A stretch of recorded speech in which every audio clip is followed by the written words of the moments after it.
कल की कि government set to sell LNG plant to Qatar. एक लाइन में इतना सा समझ लो, बिजली उत्पादन के लिए 2450 मेगावाट का इनके पास पावर प्लांट लगा हुआ था, उसे ये बेचने की बात कर रहे हैं। बिजली संकट कितना है इसके बारे में हम पहले भी सेशन कर रखे हैं। हमें कई बार ऐसा लगता है कि हमें पाकिस्तान का इंडियन रिपोर्टर घोषित कर दो, हम पूरी तरह से इनकी खबर निकाल कर लाते हैं। ऐसी स्थिति में साहब इन्होंने अपने पावर प्लांट को बेचने के लिए कतर को बेचने का निर्णय लिया है। ठीक है साहब, स्थिति क्या है वो बताने की ज्यादा जरूरत नहीं होना चाहिए। भले ही लिक्विफाइड नेचुरल गैस से चलने वाला पावर प्लांट बेचने की तैयारी हो, तेल इनकी गाड़ियों के पास भी नहीं है चलने का। एएनआई के हवाले से खबर है कि पाकिस्तान की रेलवे जो है ना, उसके पास केवल 3 दिन की ऑयल इन्वेंट्री बची है, यानी कि 3 दिन तक वो तेल यूज कर सकते हैं ट्रेन चलाने के लिए। खैर कोई नहीं जी, और भी खबर जरा जान लीजिए। जो देश कल्चरली ही सही लेकिन जिनके यहां पर भोजन का जो मुख्य अंश है वो मांस हो, तो ऐसी स्थिति में इनके यहां पर चिकन का जो दाम है वो आसमान छू रहा है। कारण ये नहीं है कि चिकन उड़ना बंद हो गया, मिलना बंद हो गए हैं। मुसीबत ये है कि इनके यहां पर चिकन को खिलाने के लिए जो भोजन चाहिए उसका अभाव हो गया है, 1000 रुपए किलो से ऊपर चला गया है। कलाकारी के हालात कितने हैं वो तो आप लोगों ने इन दिनों काफी ज्यादा सोशल मीडिया पर देख लिए होंगे। गैस का सिलेंडर इतना महंगा हो गया है कि लोग गैस खरीदने के पैसे नहीं हैं, जिस वजह से गैस को इस तरह से प्लास्टिक के पैकेट्स में भर भर करके ले जा रहे हैं, ताकि गैस के, चूंकि इतना बड़ा सिलेंडर खरीदा नहीं जा सकता तो उसका देसी जुगाड़ निकाला गया है। इसके अंदर एलपीजी भर करके घर के अंदर गैस का उपयोग किया जा सकेगा। आसमान में आटा चीनी के दाम सबके आसमान में पहुंच चुके हैं।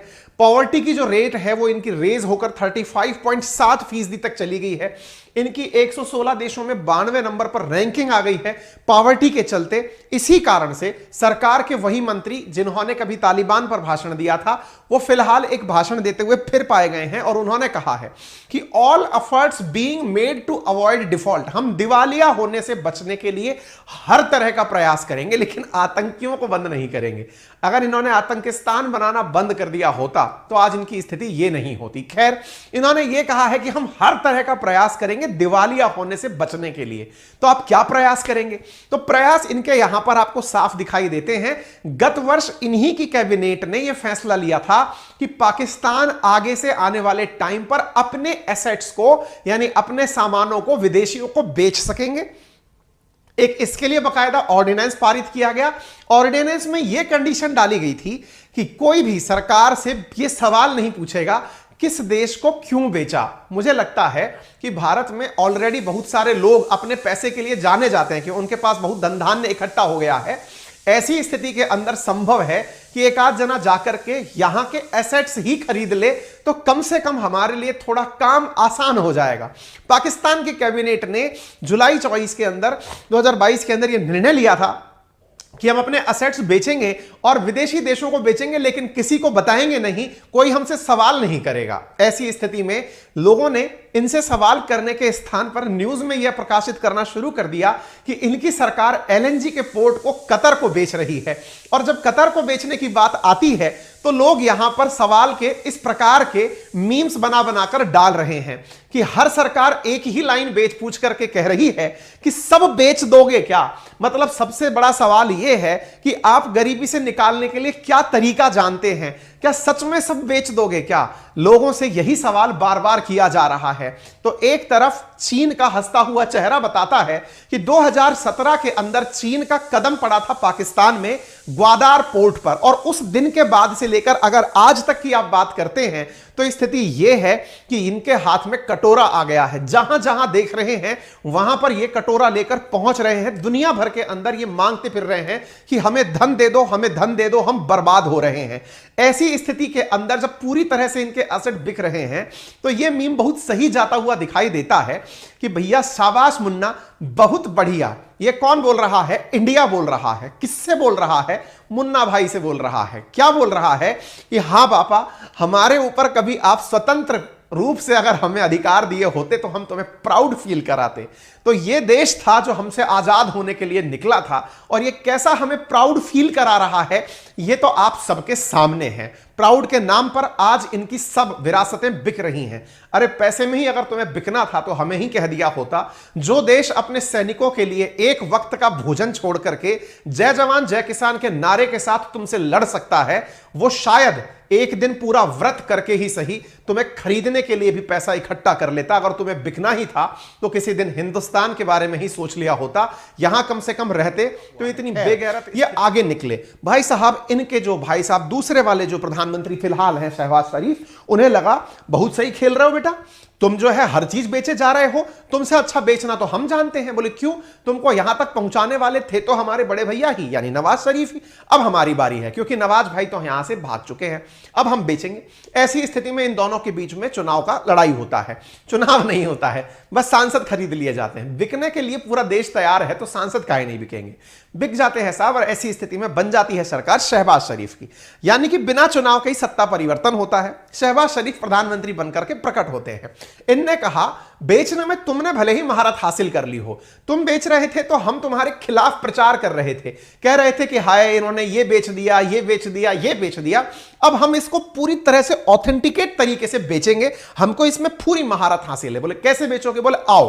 उन्होंने साहब कैबिनेट से अप्रूवल लिया, एक अध्यादेश पारित करवाया, ऑर्डिनेंस पारित करवाया जुलाई 24 के अंदर, जुलाई 24 जुलाई 2022 को ऑर्डिनेंस के अंदर कहा गया कि देखो भाई, शहबाज शरीफ की सरकार बन चुकी है, बेचने के लिए सरकारी तरीके से बेचेंगे और बेचते समय यह ध्यान रखा जाएगा कि कोई भी हमसे सवाल ना कर ले। उदाहरण के लिए हम बेचना चाहते हैं इस एलएनजी पोर्ट को, दिवालिया होने से बचने के लिए $2.5 अरब की इमीडिएट आवश्यकता है। अब इसके लिए हमें बेचना है, कोई किसको बेचेगा हमसे सवाल नहीं करेगा। अब बेचारे इमरान खान को लगा कि यार यह भी तरीका हो सकता था क्या, कैबिनेट के अप्रूवल के साथ बिकवाने जाया जा सकता था क्या। इमरान खान को दुख तो बड़ा हुआ, लेकिन शहबाज शरीफ इस खेले को खेल गए और उन्होंने ऑर्डिनेंस के साथ में बहुत सी चीजें बेचना शुरू कर दिया।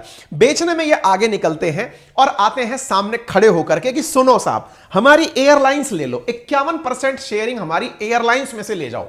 भाई साहब 51% इन्होंने पाकिस्तान की जो गवर्नमेंट के द्वारा जो पाकिस्तान की इंटरनेशनल एयरलाइंस चलती है उसका 51% दुनिया के देशों को बेचने के लिए दे दिया। इन्होंने कहा एक हमारी होटल है रूजवेल्ट होटल, न्यूयॉर्क के अंदर है, उसको भी आप लोग ले लो। दुनिया वालों हमको तो केवल पैसा दे दो, जो चाहिए ले लो। तो भाई साहब इनकी एक होटल है जो कभी ना कभी इन्होंने खरीद ली थी, वो भी बिकवाली पर शहबाज शरीफ ने लगा दी। यानी अब एक तरीके से पाकिस्तान की जनता अपने आप को ठगा हुआ महसूस कर रही है कि हमने कौन सा अच्छा बेचने वाला प्रधानमंत्री बनाया है।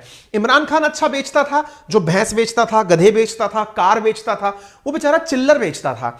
ये बढ़िया आदमी ले लिया, इसने क्या क्या बेच दिया, पाकिस्तान की इंटरनेशनल एयरलाइंस बेच दी।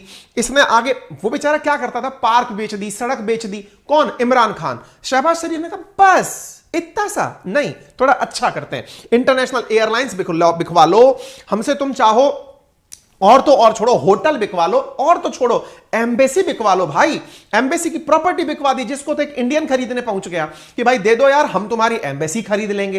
पाकिस्तान की अमेरिका की स्थित दूतावास को इन्होंने बेचने के लिए शहबाज शरीफ, यानी शहबाज शरीफ थोड़े पुराने अनुभवी आदमी हैं, बड़े भैया का इतना अनुभव है इनके पास में। बोले देखो इमरान खान पहले ही रास्ता क्लियर कर गए थे कि बेचना है, तो बेचने के लिए हम थोड़ा अच्छे से करेंगे, थोड़ा बड़ा लेवल का काम करेंगे, बेचना एक समान है तो बेच देंगे, ठीक है। ऐसी स्थिति में गवर्नमेंट ने पूरी तरह डिसाइड किया कि हम तीनों की तीनों अपने एयरपोर्ट भी आउटसोर्स कर देते हैं। इनके 3 बड़े एयरपोर्ट हैं, इस्लामाबाद, लाहौर, कराची। अब आपके दिमाग में एक सवाल आएगा कि साहब इनकी जनता मूर्ख है क्या, इनकी जनता को समझ में नहीं आता क्या कि साहब इनकी देश की सरकार ऐसा कर रही है। नहीं नहीं नहीं नहीं, राजनेता बोलने में बढ़िया है, क्योंकि थे तो इंडिया से ही ना, क्योंकि इंडिया की ही तो इनको पूरी परवरिश लगी है। इन्होंने साहब ज्ञान बहुत सही दिया। क्या दिया? कि हम कुछ कर नहीं रहे हैं, हम तो फॉरेन डायरेक्ट इन्वेस्टमेंट लेके आ रहे हैं, एफडीआई लेकर आ रहे हैं। और एफडीआई बुरा कहां है? इंडिया में भी तो एफडीआई है, इंडिया के अंदर भी तो विदेशी कंपनियां आकर के हिस्सेदारी लेती हैं। बहुत सही कह रहे हो आप, लेकिन साहब हमारे यहां पर सड़कें नहीं बिक जाती, हमारे यहां भैंसे, हमारे यहां कारें, हमारे यहां के पार्क, हमारे यहां की बिजली हम बंद करके दूसरे को बिजली दे दें, या हमारे यहां नहीं होता। हां, लेकिन आपके हिसाब से इसे आप हो सकता है निजीकरण कहते हो। अगर सीखना है ना तो इंडिया ने निजीकरण 1991 में किया था। निजीकरण के अंदर हमने एलपीजी लिक्विड, हमने लिबरलाइजेशन, प्राइवेटाइजेशन, ग्लोबलाइजेशन किया किया था, उस दौरान हमने प्राइवेटाइजेशन के नाम पर अपनी सरकारी कंपनियों को हमारे इंडिया के जो प्राइवेट प्लेयर्स थे उनके साथ शेयर किया था, इंडिया की जनता के साथ शेयर किया था। तभी तो हमारी गेल, भेल, सेल, ये जितनी भी एनटीपीसी जैसी कंपनियां हैं आज हमारी इतनी बड़ी महारत्न कंपनियां बनी हैं। अगर आपको वाकई में सीखना है पापा से तो ढंग से सीखो कि